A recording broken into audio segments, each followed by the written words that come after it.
welcome to I thought we'll make this kind of brief, the whole gaming news update here with all the latest gaming news. So, first things first, we did get a new trailer for the Unknown Nine Awakening. We had a gameplay walkthrough. There'll be a link in the description if you want to see the gameplay walkthrough of this game as it prepares for launch in the later half of 2024, the final months of the year, as this will be one of the end of the year releases for big releases at the end of the year. On top of that, however, Sony have also announced, they haven't announced, but it's kind of been teased that Sony are still planning to get the PS5 Pro for the end of the year. They might be revealing it at Tokyo, Japan next in September. So we should know in September the release date and the pricing for the PS5 Pro, and we should know details about the hardware from Sony in regards to many of you who might be trying to go for the PS5 Pro and hoping for it to be released by the end of the year.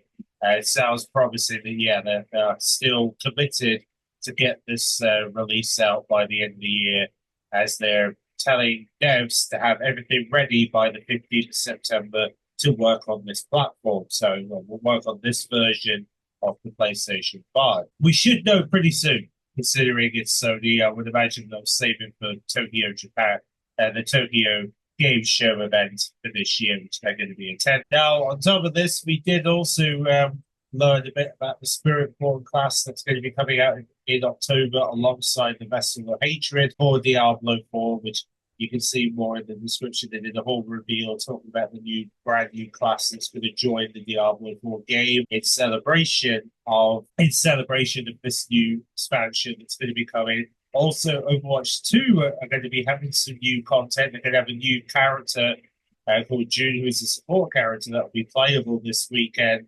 And I would imagine they're going to make it more available heading into the next season. So definitely. So be sure to check that out if you're wanting to.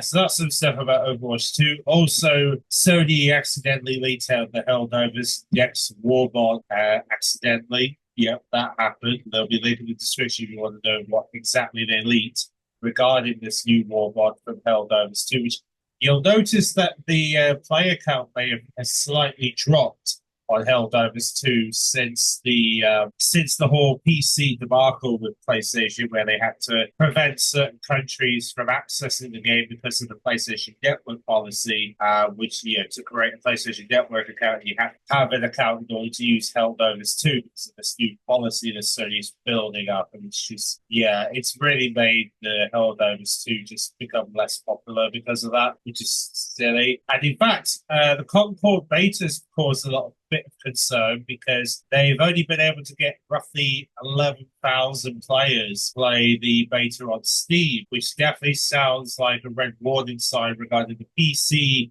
side of this title, which is being priced at around $40 price tag in Steam, and you would think that the numbers would be a bit higher than they are right now, and that's not very concerning. Very concerning numbers, but maybe things will pick up over today and tomorrow. So far, it's not looking. Yeah, it's not looking as either way. A lot of people do like the shooter. It's just unfortunate the player count hasn't particularly been looking bright for the open beta this weekend. I will have some gameplay out hopefully tomorrow for Concord for those who are wanting to see some of the gameplay of Concord through the beta that's now active in its open beta weekend for those who want to check that out on PlayStation 5 or PC. So that's what's happening there, and also the fact that PS5 has lost a little bit of revenue from in Europe this year, as they can't match the pace of last year's sales for PS5. So you can read more in the description about that. Alongside this, we did get some reveals, particularly the EA Sports reveals have started to happen. Like they've announced the FC 2025 game for September. More specifically, the 27th of September for the regular and the 20th of September for the Ultimate Edition, if you want to play 7 days early. Pre-orders are now up and running for the EA Sports FC 2024. And of course, they're even more hyped because their college football game is apparently going to be one of the USA's biggest releases for PS5 games in 2024. 2024, with the fact that they've had over 750K, nearly around that amount, playing in early access this weekend. So, yeah, certainly seems to be doing very well in terms of player counts. Alongside this, you may have obviously heard that we've had some updates regarding Modern Warfare 3 Season 5. It comes out on Wednesday, the 24th of July. And the good news is you'll be able to unlock one of the WWE superstars who's going to be a part of the Battle Pass, and that is Rhea Ripley. And they're also going to be doing a bundle where you can get her alongside Cody Rhodes and Rey Mysterio as part of the Call of Duty package for Modern Warfare 3 and Warzone. And in fact, they're going to be doing a special tie-in to the SummerSlam event, which will be happening between the 31st of July to the 7th of August, where you'll be able to prove your championship status by completing challenges across all game modes to unlock rewards, including operator skin mastery rewards. And there's going to be 5 more maps added to Modern Warfare 3, with 2 obviously being brand new ones.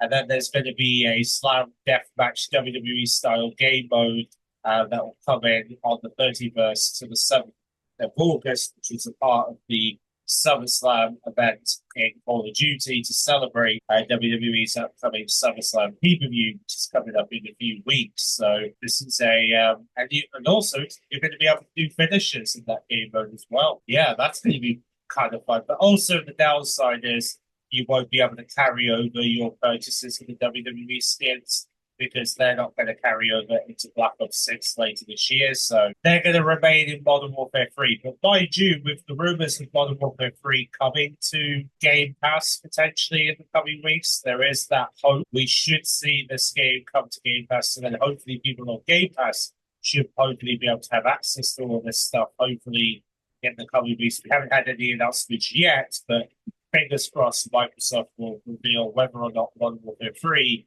will join Game Pass over the next week or so. So I think if it is still coming this month, then there's a very high chance we're probably going to see it. Most likely, maybe next week with the launch of Season 5, there might be a chance they could bring it to Game Pass on the same day as Season 5 comes up. We'll see what happens there. Also, Amazon's Fallout TV series apparently up for 16 Emmy Awards for later this year. So we'll see if they're able to pick up any awards later in the year before they prepare for the promotions of the Fallout TV series Season 2, which will be out around the same time next year, which will be roughly April time. Now we come to a bit of a surprising news, and that is the Splitgate news that we were hearing was going to happen this past week. Well, turns out they are doing the sequel. Splitgate 2 is coming in 2025. Obviously, will remain free to play. It's going to still keep some of the elements of what made the game great. So the whole ability to use the main hook, to be able to have the ability to drop portals on battlefields, to get the best of your opponents. It's going to be coming to PS4, PS5, Xbox One, Xbox Series X and S, etc. But the main thing is it's being built by Unreal Engine 5. They're able to do a game they've dreamt of making. They're going to be building brand new maps, weapons, character models, and more. They've got real plans of action for Splitgate 2 that's going to be more successful than built from the success of the original game, the first game. Yeah, and apparently they want this game to last a decade or more, which is what they're pushing for. And they even hinted about the idea of factions coming into the game at some point. So we might be able to pick characters from different factions potentially, as this could be something to play around with at some point. And then, of course, it goes on to say that we will be learning more about the game in August. So we should be getting some more news in August, which just so happens to be the same month as Gamescom and Midnight Live. So there's a chance that during that event might see more Splitgate 2. And maybe that's where we see our first look at the gameplay for those who might be interested in what Splitgate 2's gameplay is going to look like if you're wanting to actually see proper gameplay footage of this title in action before. And maybe we'll get a release date then, who knows? Or maybe they'll save it for the Game Awards in December. We'll see how it all plays out for Splitgate 2, because I mean, it's only just been announced, so we're bound to get more details of its release pretty soon, regardless, considering they obviously want everyone to have their eyes on this. So hopefully we'll know more. Now, PlayStation, of course, they're doing their traditional summer sale over 4,500 PlayStation 4 and PS5 games are on offer. Be sure to check that out if you want to see their big summer sale of the year. It's probably going to be on 4 weeks or so if you wanted to take advantage of some of the summer discounts that Sony are doing for 2024. There's also going to be a link to the article about the No Man's Sky revamp, which is apparently going to be their biggest update of this year.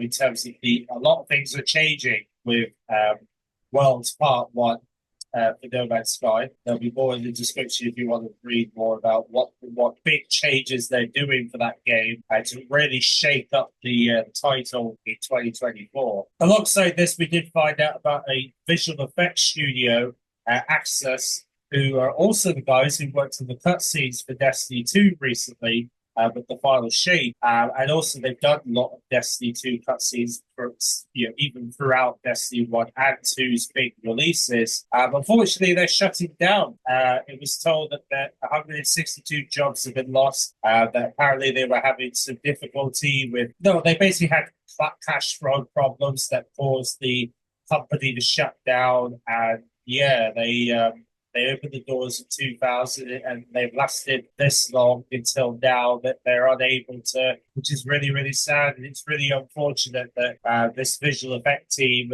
visual effects studio is now shutting down because of the fact that they're not able to provide as much as they're able to. And also they're financially struck throughout the last few months, which is really unfortunate. And hopefully the best wishes to those who've lost their jobs throughout this pretty difficult time, obviously. Really unfortunate.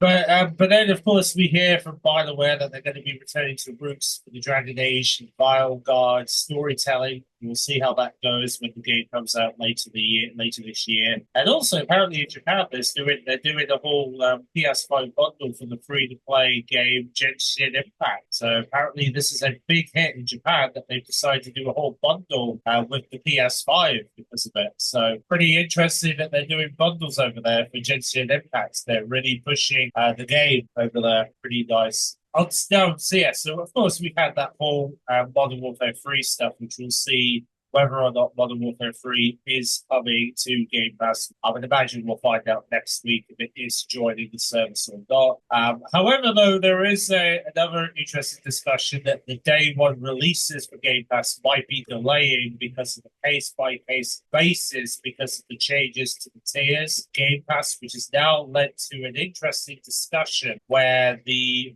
Xbox might have some trouble on their hands because the FTC is now calling them out. It's going to be very interesting to see how they respond to this because now they got the FTC not very pleased about their recent decision for the whole Game Pass tier structure. Yeah, it's not really good for Xbox, is it? You can read more in the description if you want to see what's going on with that and how things are going to go. Now, alongside that, Walmart are also offering a discount for the Xbox mini fridge as well. Leave that in the description if you want to get down to the mini fridge from Walmart. There'll be links there in the description to check that out. On top of that, the Halo TV series no longer be having the third season in Paramount Plus because they've just been cancelled by Paramount Plus after 2 seasons. But Xbox are looking for another outlet to make sure that the third season does go ahead. We'll see what other streaming service takes it, whether it's Netflix or maybe Disney Plus potentially can have access to it. We'll find out who gets their hands on it first, I suppose. Also, the Xbox Summer Sale, known as the Ultimate Game Sale, over 800 games are on offer.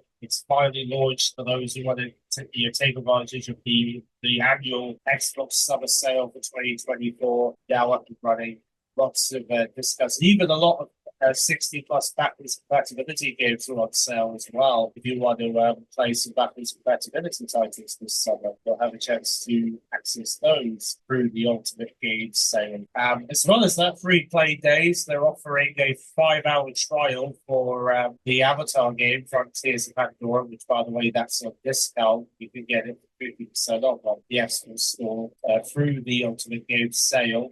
That's really helpful for anybody who wants to play the Avatar game that Ubisoft released at the end of the year. So pretty happy. So that's cool. And they've also just had their first DLC release just recently as well. So obviously more reasons to get it out, I suppose. Also, Xbox have added the GeForce Now integration on its game pages, which you can only technically see through Xbox.com, which is where they're supporting it over there. And there's going to be certain games that will support this system. So you're going to need to check on Xbox site to see what games are supported GeForce Now through Xbox, because there are certain games that are going to be there. I would imagine more games will get added over the course of the rest of the year. Also, considering we've got Deadpool and Wolverine coming out in the coming days, Xbox have decided to do a whole controller dedicated to Deadpool.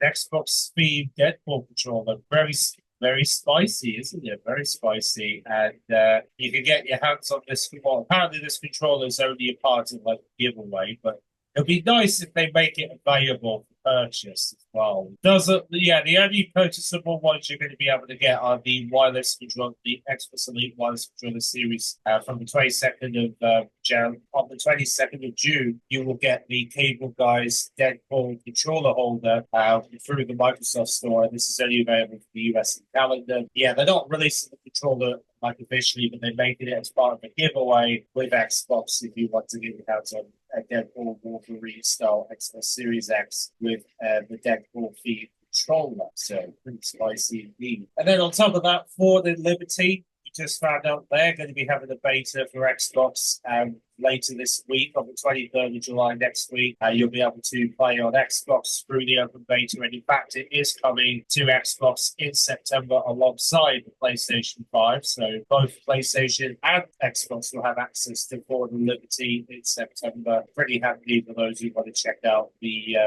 Amazon's new MMORPG. Also, it looks like that Dave the Diver could be making its way to Game Pass possibly next week. So this could be another addition to Game Pass before we end the month. And we also found out that this September will be the release of the spin-off Dead by Daylight game, casting of Frank Stone, which has been set for the 3rd of September. And if you pre-order the game, you get instant access to the Clubber instant feature that allows you to hunt for hittable collectibles throughout the game. And on top of that, from next week, progression goes live in Dead by Daylight, which will allow you to sync your game progressions on all platforms, except for Nintendo, obviously. Nevertheless, that goes live next week. You want to use cross progression in Dead by Daylight to keep all your progression in one account. You'll be able to do that from next week. So it's pretty nice. And also on top of that, they're even doing apparently on Xbox, there's even a free trial for the new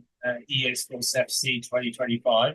They've actually decided to release a special trial you can get your hands on. It's a free 10-hour trial that will begin on September the 20th, where they're going to also be offering a 10% discount if you're a Game Pass Ultimate member, if you're deciding to pre-order the new EA Sports FC 2025. So there'll be a 10-hour trial, 20th of September, if you want to check out this year's EA Sports football title. I know I'm not going to check it out, but I know some people tend to. Now, of course, as well as that, Xbox isn't blessed with large budgets. It's also been talked about by the marketing group. Also, Fortnite are doing a cruise sailing event to celebrate their collaboration with Disney's out. Also, possibilities of a next-gen upgrade for Hunt Showdown 1896 is being rated by ASRB. So it looks like obviously with the release of it coming potentially next month would be very nicely approaching, which is very, very nice. And apparently the global IT broke down worldwide yesterday, and the fact that Epic Games could be teasing the possibility of 200-player lobbies down the road. That's going to be so bad that we're going to get 200-player lobbies in court. We had our first look at the Minecraft movie, which apparently is going to have style that's a little too realistic to what Minecraft is supposed to be. What you guys discuss about that in the conversation below. What do you think of the images that are coming out about the Minecraft movie? Does it look a bit too realistic for a movie, for the franchise to be as a movie? I'd be interested in hearing the conversation what you believe the movie should look like as we head into franchise about the movie. Apart from that, really, that is pretty much all we got at this time, really. So we should go like to subscribe and I'll catch you guys. What is that? I'm going to catch you guys very, very soon and next week. So see you then, guys.